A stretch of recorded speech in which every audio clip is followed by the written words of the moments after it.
What's up guys? Ayos talaga.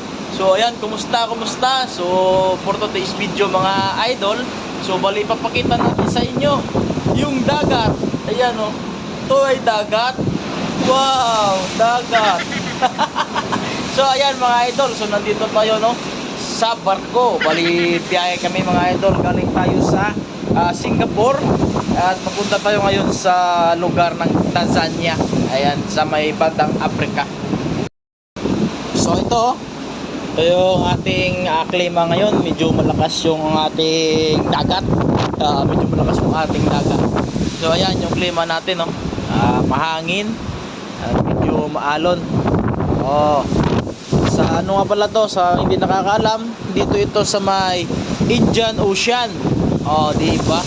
So kung yung napapansin mga idol, meron tayong reservoir. Ayan yung sa gilid na yan, no? Yan yung reservoir.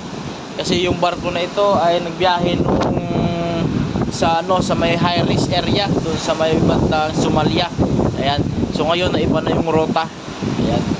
Ayan, yung rota nito ay Tanzania, Singapore, tapos babalik na naman Seychelles, Maldives at Malaysia. Ayan, ito yung biyahe natin mga idol. See you, bye bye.